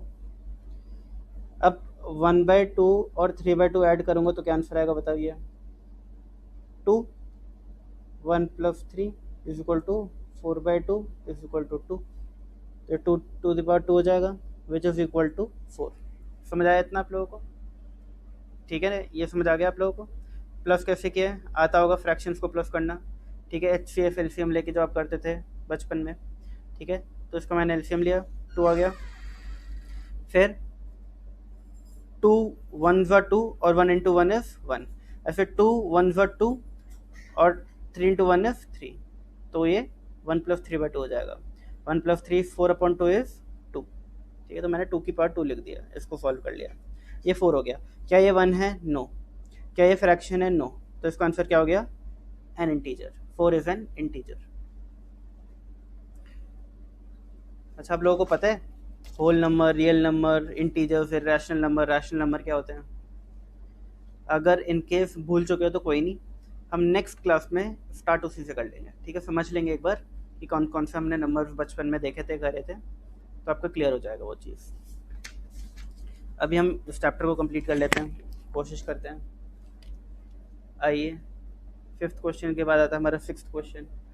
अब कुछ क्वेश्चन में होमवर्क भी दूंगा आप लोगों को, देखूंगा कि कौन सा होमवर्क आप लोग कर पाओगे। हाँ जी, तो 6th क्वेश्चन है, सिंप्लीफाई 8 ए पावर 3/2, दिख रहा है ना आप लोगों को, 8a power 3/2 divided by 27x power 1/2। अब बच्चों को लग गया होगा डर, सर ये तो ज़्यादा हो गया। अब देखो कुछ नहीं, इजी क्वेश्चंस होते हैं इंडिसेस के, सिर्फ एक इनिशियल स्टेप होता है जो कई बार टाइम लगाता है कि करे क्या। ठीक है, समझ नहीं आता देख के सर इसमें करना क्या है इतना, ये इसमें पावर की भी पावर आ गई, ए की पावर अलग है, एक्स की पावर अलग है, बीच में डिवाइड का साइन और आ गया। ठीक है, आग में घी डाल लें। तो देखो ऐसा कुछ नहीं है, बहुत ईजी रहता है। आपको करना क्या है, पहले तो ये समझो कि 2/3 जो पावर है ये इसकी भी पावर है और इसकी भी पावर है, क्योंकि ब्रैकेट के बाहर है पावर, तो इस नंबर की भी पावर है एंड इस नंबर की भी पावर है। सबसे पहले ये चीज़। ठीक है, अब यहाँ पे 8 टू द पावर 3/2 है, डिवाइड किया गया है 27x पावर 1/2 से। ये क्वेश्चन, हाँ जी यही है। अब देखिए इसके ऑप्शंस भी देख लो एक बार। ऑप्शंस हैं इसके 4a upon 9x, B option है इसका 4a upon 9x 1/3, C option है आपका 4a और डी ऑप्शन है आपका 1/3। इतने ऑप्शन आपको गिवन है। ठीक है, जिनके पास बुक है उनको तो करेक्ट आंसर भी पता दिख गया होगा। ठीक है, अब देखिए कैसे करेंगे इसको, कोशिश करते हैं थोड़ा सिंप्लीफाई करने की। क्या मैं 8 को लिख सकता हूँ 2 की पावर 3, ए को लिख सकता हूँ a की पावर 3/2 अपॉन डिवाइड है 27 को लिख सकता हूँ 3 की पावर 3, 3 3 9 3 27, x को लिख सकता हूँ x पावर 1/2। ठीक है, और इस पूरे की पावर 2/3, यही तो गए मैं ना। ठीक है ना, अब मैंने एक और चीज़ बताई थी आपको कि ये जो 3/2 पावर है ए की है, 8 की नहीं है। 8 की पावर यहाँ पे क्या है, 1 है। ठीक है, 27 की पावर के यहाँ पे भी 1 है, तो ये जो 2 की पावर 3 की है इस वजह से किया है मैंने। ठीक है, अलग पावर है, ये अलग पावर, ये दोनों पावर्स अलग अलग हैं। कई बार क्या लगता है कि 8a पावर 3/2, तो 3/2 पावर है ए की भी है 8 की भी, यानी 8a की पावर है, तो ये गलत हो जाता है। अब इसको और सिंप्लीफाई करते हैं, 2 की पावर 3 और जब हम ब्रैकेट खोलेंगे तो ये मल्टीप्लाई हो जाएंगी, इनटू 2/3 डॉट ए की पावर 3/2 इनटू 2/3। समझ आया स्टेप, फिर 3 की पावर 3 इनटू 2/3, एक्स की पावर 1/2 इंटू 2/3। ठीक है, तो मैंने बताया था ये जो पावर है इसकी भी है इसकी भी है, तो अगर ये इसकी पावर है तो इस पूरे की पावर है, इस पूरे की पावर है, तो इसकी पावर ये है तो ये इससे मल्टीप्लाई हो गया, इससे मल्टीप्लाई हो गया, लिख दिया, ये इससे मल्टीप्लाई हो गया और ये वाली पावर इससे मल्टीप्लाई हो गई। ठीक है, इस तरीके से हो गया। अब देखिए 3 और 3 कैंसिल हो जाएंगे, 3 इंटू 2/3, 3 कैंसिल हो जाएंगे, तो क्या बचेगा 2 की पावर 2 इंटू ए, 3 से 3 कैंसिल हो जाएगा, 2 से 2 कैंसिल हो जाएगा, तो क्या बचेगा 1। ठीक है, 3 नीचे, यहाँ पे 3 ऊपर है, यहाँ पे 2 ऊपर है, यहाँ पे 2 नीचे, तो आपस में कैंसिल आउट हो जाएंगे। देखो 3 ऊपर है 3 नीचे, तो यहाँ क्या बचेगा 3 की पावर 2, एक्स की पावर देखो यहाँ पे 2 नीचे, यहाँ 2 ऊपर है, तो 2 कैंसिल आउट हो जाएंगे, तो क्या बचेगा 1/3। ठीक है, ऊपर 1 बच गया और नीचे 3 बच गया। समझ आ गया ना ये चीज़, तो आंसर आ गया हमारा। देखिए 2 की पावर 2 इज़ 4, ए की पावर 1 इज़ ए अपॉन 3 की पावर 2 इज़ 9 और एक्स की पावर 1/3। देखिए कौन सा ऑप्शन है, ये रहा B option, 4a upon 9x की पावर 1/3, तो राइट है बी ऑप्शन। आ गया समझ, ईजी है। तो हमको क्या करना है, चीज़ों को सिंप्लीफाई करना है। अब तक हम क्या कर रहे हैं, चीज़ों को तोड़ रहे हैं, और जितना सिंप्लीफाई कर सकते हो उतना सिंप्लीफाई करना है, और धीमे धीमे आपका आंसर आ जाता है। ठीक है, तो 6th के बाद 7th क्वेश्चन आ रहा है हमारा, देखते हैं कैसे होगा। फाइंड द वैल्यू ऑफ 1/2 216 1/3, ये क्वेश्चन है आपका। ठीक है, देखिए जी कैसे करेंगे। अब देखो यहाँ पे 3 है, तो आपके दिमाग में क्या आना चाहिए, कोई तो नंबर होगा जिसका क्यूब 216 होगा, तो देखें क्या, देखो 5 का क्यूब क्या होता है, 5 इंटू इज इक्वल टू 125 होता है, ठीक है।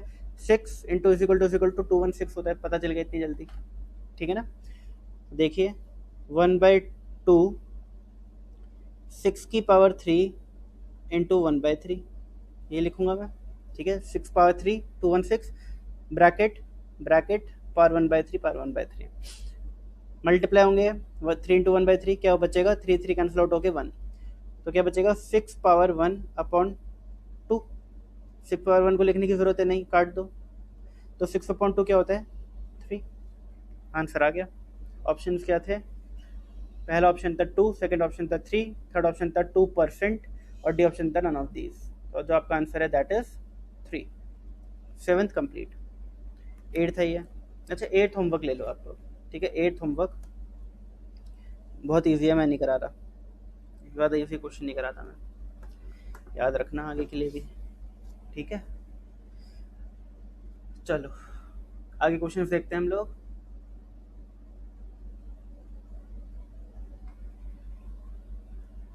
नाइन्थ क्वेश्चन, जिसको देखकर आधे बच्चों की सांसें हो सकता है थोड़ी कस गई हो। देखिए question, 8 power 5 power 2,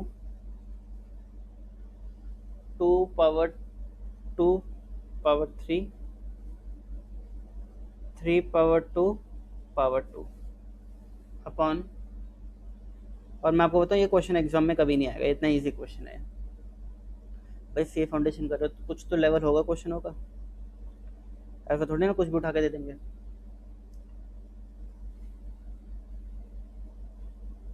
three power 3 power 2 and 1, ये क्वेश्चन है, ठीक है। रीचेक कर लूँ, 4 2 5 2 2 3 2 2, फिर 2 3 3 4 3 2 1, ठीक है। क्वेश्चन देखें, थोड़ा मुश्किल लग रहा होगा, बहुत इजी क्वेश्चन है। क्या मैं ऊपर 6 की पावर 4 2 से 8 लिख सकता हूँ, हाँ जी लिख सकते हैं। क्या मैं 8 पावर 5 2 से 10 लिख सकता हूँ, हाँ जी लिख सकते हैं। क्या मैं 2 पावर 6 लिख सकता हूँ, एंड क्या मैं 3 पावर 4 लिख सकता हूँ, हाँ जी हर एक चीज़ सही लिखी है और लिख भी सकते हैं। क्या 3 2 से 6 होता है, हाँ जी।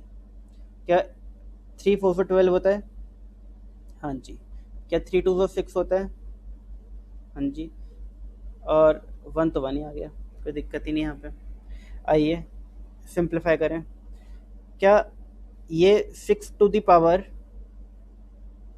8 माइनस 6 हो जाएगा, एक बार इतना देखें हम, हो जाएगा, हाँ जी हो जाएगा। क्या ये 8 पावर 10 और 8 अपॉन 12 है, तो 8 टू दी पावर, चलो ऐसे कर देते हैं, थोड़ा एक स्टेप बढ़ जाएगा लेकिन कोई नहीं, आप लोगों को समझ आ जाएगा, ऐसे हो जाएगा, ठीक है। फिर ये 3 टू दी पावर 4 है और ये 3 टू दी पावर 6 है, 4 माइनस 6, ठीक है। 4 माइनस 6 4 माइनस 6, फिर 2 टू दी पावर 6, ठीक है। नीचे क्या बचा, देखो ये 6 ऊपर पहुंच गया, 12 ऊपर पहुंच गया, 6 ऊपर पहुंच गया, नीचे बचा सिर्फ 1, बाकी सब तो मैंने ऊपर पहुंचा दिया। अब देखिए 8 minus 6 is 2, 10 minus 12 is -2, 4 minus 6 is -2 and 2 की पावर 6 एज इट इज लिख दिया अपॉन 1, तो 6 पावर 2। अब बाकी नंबर्स को मुझे सिंप्लीफाई करना है, और 2 पावर 6 से मैं ऊपर छोड़ देता हूँ क्योंकि पॉजिटिव पावर्स हैं इन दोनों की। अब नेगेटिव पावर वाले हम क्या करते हैं, हमने देखा था इनवर्स कर देते हैं, ये बचेगा सिंप्लीफाइड फॉर्म। अब इसको सॉल्व कर लो, आंसर आ जाएगा, ठीक है। 6 into 6 into 2 into 2 into 2 into 2 into 2 into 2, 1 2 3 4 5 6 upon 8 into 8 into 3 into 3, ठीक है। 6 को 2 बार लिख दिया मैंने, 2 टू पावर 6 को 2 को 6 बार लिख दिया, 8 को 2 बार और 3 को 2 बार।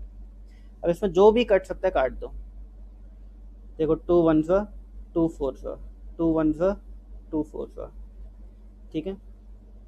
2 2 सा 2 3 सा 2 1 सा, ठीक है। अब ये 2 और 2 काट देता हूँ और एक 4 काट देता हूँ। हाँ जी, तो हमारा सिंप्लीफाइड वर्जन बचा है 3 × 3 × 2 × 2 अपॉन ये और ये कैंसिल आउट हो गए, 3 × 3 अरे ये भी तो चाहेगा, ये और ये और ये और ये, सिर्फ 2 × 2 बचा, दैट इज़ 4। तो 9th का 4 ऑप्शन है, हाँ जी है, बी ऑप्शन। ठीक है, तो करना क्या था, सिर्फ चीज़ें बैठ के काटनी थी। इससे ज़्यादा मज़ा आएगा किसी चीज़ में? सिंप्लीफाई करते चले जाओ, जो कट रहा है काटते चले जाओ, एंड में सॉल्व करके आंसर आ गया। तो मैं कह सकता हूँ कि ये क्या है, एक तरीके से 4 है जिसको जिसको क्वेश्चन ने एक्सपैंड करके दिया हुआ है। 4 को एक्सपैंड करके दिया हुआ है, जितना एक्सपैंड कर सकते थे उतना कर लिया इन लोगों ने तो। ठीक है, कोई कसर ही नहीं छोड़ी। तो इस तरीके से इन क्वेश्चंस को करना है आप लोगों को। इजी क्वेश्चंस होते हैं और इसलिए एग्जाम में नहीं आते। देखो इस क्वेश्चन में कुछ नहीं किया आप लोगों ने, ऐसा कोई मुश्किल वाली प्रॉपर्टी भी यूज़ नहीं हुई, सारी आसान आसान प्रॉपर्टी यूज़ हुई है। 9th के बाद आता है आपका 10th क्वेश्चन है 1 अपॉन, मैं वैल्यू निकालनी है इसकी। ठीक है, find the value of -2/3 plus 1 upon 256 power -3/4 plus 1 upon 32 power -1/5। ठीक है, इसके ऑप्शंस दिए हैं। ए ऑप्शन है 102, बी ऑप्शन है 105, सी ऑप्शन है 107 और डी ऑप्शन है 109। ठीक है, इतने ऑप्शंस दिए हैं। आइए करते हैं। तो पहले इसको मैं ऊपर ले जाता हूँ, थोड़ा इजी करता हूँ, पावर्स को पॉजिटिव करने की कोशिश करते हैं। 2/3 प्लस 256 पावर 3/4 प्लस 32 पावर 1/5। अब देखो इजी लग रहा है क्वेश्चन थोड़ा देखने में। ठीक है, पहले कितना मुश्किल लग रहा था। अब देखिए और इजी करते हैं। 216, देखो 6 इंटू इज इक्वल टू यानी 6 का क्यूब होता है, 6 का क्यूब और 2/3 मैंने एज इट इज लिख दिया, plus 4 to the power 4 into 1 2 3, हाँ 4 की पावर 4 256 होता है। अच्छा, आपको लगा होगा सर ये और भी तो कुछ कर सकते थे, आपने 4 ही क्यों लिया? हम 16 का स्क्वायर भी तो कर सकते थे, 16 का स्क्वायर भी 256 होता है। अब देखो आपकी इंटेंशन क्या होनी चाहिए कि डिनोमिनेटर जो है यहाँ का, पावर का डिनोमिनेटर ये कट जाए किसी तरीके से। ठीक है, अगर कोई भी नंबर की पावर 2 है वो आप इजीली कैलकुलेटर में निकाल सकते हो, लेकिन अगर 1/3 है या 2/3 है तो निकालना मुश्किल लग रहा है। क्यों मुश्किल लग रहा है? क्योंकि वो फ्रैक्शन में है। तो आप क्या सोचोगे सिंप्लीफाई करने के लिए कि इसी तरह से वो फ्रैक्शन जो है वो एक इंटीजर बन जाए, एक सिंपल नंबर हो जाए। अब वो करने के लिए आप क्या करोगे, इसको काटने की कोशिश करोगे कि नीचे जो 3 है ये कट जाए किसी तरीके से। और जब आप ये सोचोगे कि 3 काटना है तो अंदर वाला नंबर की पावर 3 होनी चाहिए, तभी तो 3 इंटू 2/3, 3 और 3 कैंसिल आउट होगा। ठीक है ना, तो इसलिए मेरे दिमाग में इस तरीके से आया कि कोई ऐसा नंबर ढूंढो जिसकी पावर 4 हो, जैसे कि वो 4 और ये 4 कैंसिल आउट हो जाए। ऐसा मैं सोच रहा हूँ कि कोई ऐसा नंबर हो जिसकी पावर 5 हो, जैसे कि ये 5 और ये वाला 5 कैंसिल आउट हो जाए। ठीक है, तो प्रैक्टिस, ये सब कैसे आएगा? प्रैक्टिस। तो देखो 3 और 3 कट गया तो 6 की पावर 2 बचा, प्लस 4 और 4 कट गया, 4 की पावर 3 बचा, प्लस 5 और 5 कट गया और ये बचा 2। तो 6 की पावर 2 होता है 36, 4 16 इंटू 4 64 प्लस 2। तो देखो ये हो गया 100 और ये हो गया 2, 102। ये है आपका ऑप्शन ए, ऑप्शन ए। ठीक है, समझ आ गया आप लोगों को? क्लियर है? देखिए, क्या 11th क्वेश्चन में आपको होमवर्क दे दूं? हाँ जी, होमवर्क है, 11th क्वेश्चन होमवर्क है। बहुत इजी क्वेश्चन है, बहुत इजी, कराने की ऐसी कोई ज़रूरत नहीं है। 12th क्वेश्चन क्या मैं होमवर्क दे दूं? मैं सोच रहा हूँ दे देता हूँ, कर लोगे आप लोग? 12th भी होमवर्क है। ठीक है, इन केस नहीं होता तो मैं अगली क्लास में आप लोगों को ये करा दूंगा। ठीक है, लेकिन आपको खुद कोशिश करनी है इनको करने के लिए। फिर ठीक है, मैंने इनिशियली कुछ क्वेश्चंस करा दिए हैं तो आपको आइडिया लग गया किस तरीके से क्वेश्चंस करना है इसके। तो 12th के बाद आते हैं 13 मैं करा देता हूँ। 13 आप लोग सोचोगे कि सर ये तो आपने कराया ही नहीं इस टाइप का कोई क्वेश्चन, तो इसको मैं आपको आइडिया देता हूँ। देखिए क्वेश्चन नोट डाउन करिए। 5 पावर 1/4 इंटू 125 पावर 0.25 इसकी वैल्यू निकालनी है। ऑप्शंस हैं ए √5, बी 5, सी ³ √5 और डी 25। ठीक है, आपको ऑप्शंस दिए हैं। अब इसमें क्या दिक्कत आएगी मैं बताता हूँ आप लोगों को। आप लोग सर ये 125 की पर 1 होता कर लेते, 2 होता कर लेते, 3 होता कर लेते, ये सर ये 0.25 क्या दे दिए, तो समझ ही नहीं आ रहा कैसे सॉल्व होगा। सिंपलीफाई करते हैं। 5 पावर 1/4 तो मैंने एज इट इज लिख दिया। क्या मैं ये बोल सकता हूँ कि 0.25 कैन बी रिटन एज 1/4? बोल सकते हैं। देखिए 1/4 क्या है, 0.25 आ रहा है, ठीक है ना। कैसे किया मैंने, देखिए 0.25 एज इट इज लिखो पहले। अब जब मैं इसके पॉइंट काटूंगा तो डिनोमिनेटर में 100 ले जाऊंगा, और जब मैं नीचे 100 ले जाऊंगा तो 25 वन सा 25 फोर सा करूंगा तो ये 1/4 आ जाएगा। ठीक है, तो 125 को मैं लिख रहा हूँ 5 पावर 3, 5 5 सा 25, 5 सा 125, और यहाँ पे मैं लिख रहा हूँ 1/4। ठीक है, 0.25 को 1/4। क्लियर हो गई चीज़ आप लोगों को। आइए आगे बढ़ें, सॉल्व करते हैं। तो 5 पावर 1/4 इंटू 5 पावर 3/4, ठीक है, मल्टीप्लाई हो जाएंगी पावर्स, प्रॉपर्टी। अब बेस सेम है और बीच में मल्टीप्लाई का साइन है, तो पावर्स क्या होंगी, ऐड होंगी। ठीक है, आपको कई बार कन्फ्यूजन होगा इस केस में। ठीक है, देखो दो केस है जो कन्फ्यूजिंग होते हैं, बता रहा हूँ मैं आपको। 5 पावर 1/4 की पावर 3/4 और 5 पावर 1/4 इंटू 5 पावर 3/4। क्या इन दो केसेस में कोई फ़र्क है? ज़मीन आसमान का फ़र्क है। इस केस में पावर्स जो हैं वो मल्टीप्लाई होंगी, क्या होंगी, 5 पावर 3/16, और इस केस में पावर्स जो हैं वो ऐड होंगी। ठीक है, 4 4 1/4 3/4 4/4 हो जाएगा। ठीक है, यानी कि 1, या फिर मैं 1 लिख सकता हूँ इसको काट काट के। तो देखो इतना फ़र्क है, यहाँ पे इसका आंसर आएगा 5 और इसका आंसर आएगा 5 पावर 3/16। ठीक है, तो पावर्स मल्टीप्लाई कब करनी है और ऐड कब करनी है, ये एक बहुत कंफ्यूजिंग टॉपिक रहता है बच्चों के दिमाग में कि सर समझ नहीं आता कब मल्टीप्लाई करें कब ऐड करें। तो देखो जब भी पावर्स मल्टीप्लाई हो रही होंगी, तभी पावर्स को मल्टीप्लाई करना है। बट जब बेस मल्टीप्लाई हो रहे होंगे, यहाँ पे देखो बेस मल्टीप्लाई हो रहे हैं, तब पावर्स को ऐड करना है। ठीक है, when powers are multiplying multiply the powers, when base are multiplying then add the powers। इस तरीके से आपको इसको याद रखना होगा। तो देखिए हमने कर लिया था, इसका आंसर हमारा 5 आएगा। ठीक है, देखो 5 1/4 5 3/4 हमने सॉल्व किया था। ठीक है, तो 5 पावर 1/4 प्लस 3/4 इज 4/4 एंड 4/4 में 4 4 कटेगा तो बचेगा 1। ठीक है, तो ऑप्शन कौन सा है, बी। ठीक है, तो आपको समझ आ गया कि पॉइंट में पावर्स हों तो आप उसे सिंप्लीफाई कर लो। ठीक है, फ्रैक्शन में कन्वर्ट कर लो, हो जाएगा फिर सॉल्व। 13th हो गया,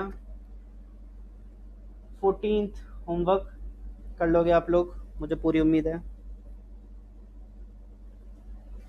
ठीक है, 14th आपका होमवर्क है। देखते हैं और क्या क्वेश्चन हमारे पास।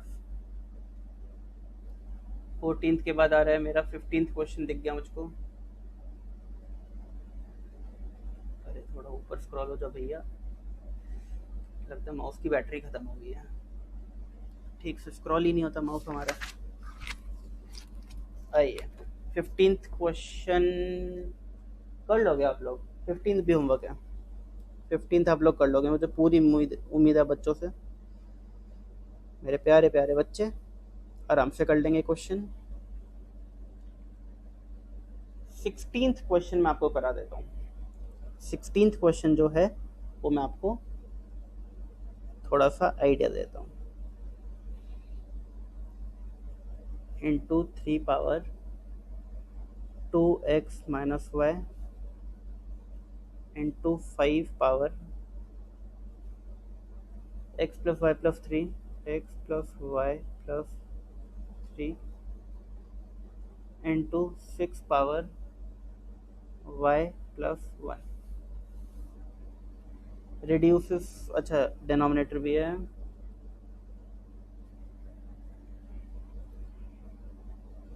x+1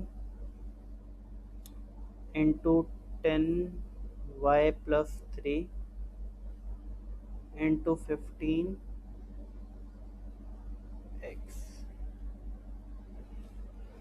ऑप्शन हैं इसके a-1, b0, c1 और d10। और देखो माया, देखो क्वेश्चन की माया, क्वेश्चन में इतना एक्स वाई इतने नंबर भरे भरे, ऑप्शन देखो कितने सिंपल सिंपल है, -1, 0, 1, 15, 10। ठीक है, तो यही एक सिंप्लिसिटी है ये जो इंडेक्सेस चैप्टर है।